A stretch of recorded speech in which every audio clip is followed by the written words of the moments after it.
პრობლემებს. ეს არხი უნდა აშუქებდეს სხვადასხვა ჯგუფების პრობლემებს, უნდა აშუქებდეს შუქრუსლების პრობლემებს, პირა მოკერილები რო იდგნენ ქუჩაში და კაცის შვილი ყურადღებას არ აქცევდა. უნდა აშუქებდეს ჭიათურლების პრობლემებს, ასევე პირა მოკერილები რო იდგნენ თბილისის ცენტრში და არავინ ყურადღებას არ აქცევდა. უნდა აშუქებდნენ ყველა ადამიანის მარგინალი ჯგუფის პრობლემებს და ასე შემდეგ. იმის მაგივრად ჩართული არის ჩვენ წინააღმდეგ ომში და ეს არხი გვაქვს ჩვენ დასაბრუნებენ და ვის ეს საინფორმაციო ომი, ეს პროპაგანდა ვის მიემართება და ვინ უსმენს ამ ხალხს. ეს ხალხი ხო, ეს ვინც თუ გინდ ადამიანები, რომლებიც ხმას აძლევენ ოცნებას. არიან ჩვენი ხმა მიცეთ ოცნებას. გააყალბეს რა თქმა უნდა, მაგრამ ძალიან დიდმა რაოდენობამ მიცა ხმა. ეს ხალხი არიან ჩვენი მეზობლები, ნათესავები, ოჯახის წევრები და ასე შემდეგ. და რა პროპაგანდის მანქანებით გვებრძვიან თან რა? ჩვენ ვყავართ გამოცხადებული რაღაც კოლექტიურ მტრებად, მოგნიშნეს კოლექტიურ მტრებად.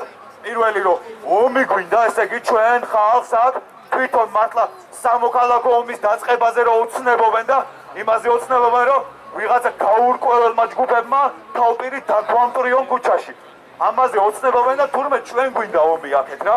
აქეთ ხალხს მეორე რომ ვიტომ ჩვენ ვართ კოლექტიური ნაცმოძრაობა, როცა ხარება გვირთხავს და მურუსიცა გვიჭერს. და ჩვენ ვართ კოლექტიური ნაცმოძრაობა აქედან. და აქედან ვასილ ჩიკოვანი რო ვიცით რომ პარტაქტივი იყო და ყველგან ვრებოდა მაგალითად ძალიან დიდი ბოდიში სოლიდარობა ვასილ ჩიკოვანს, სოლიდარობა ყველა გათავისუფლებულ მედიის თანამშრომლებს.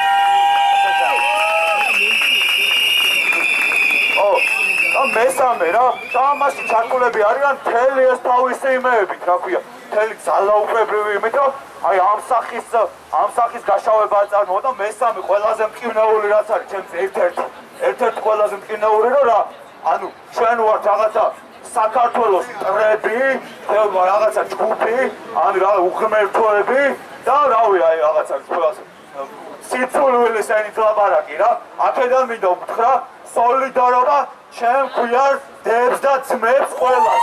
სოლიდარობა ყველა იმ ადამიანს, ვისაც გაქცევა მოუწია ამ ქვეყნიდან იმის გამო, რომ ხალხს ამწერებენ აი ამ ეხლა რო არის მოშორილი, მათ შორის ამ ტელევიზიის და სხვადასხვა ყველაფერი ჯიბეში აქვს, ამიტომ ამას საშუალებით რა. სოლიდარობა ყველა ჩაგროს, ყველა მარგინალურ ჯგუფს საქართველოში და რაც მთავარია სოლიდარობა იმ ადამიანებს და თავისუფლება იმ ადამიანებს, რომლებიც ამდენი ხანია უკვე ციხეში არიან და ისეთი კანონები ყოველდღიურად, ისეთი კანონები ხვალ შეიძლება ყველა დაჭერილები ვიყოთ, ეხლა ვინც ვართ რა. და თან რაღაცა რები ვიყოთ რა, აი სახელმწიფოს გადატრია და მოღალატეები ისინი და რა ვიცი. სოლიდარობა ყველა ჩაგროს.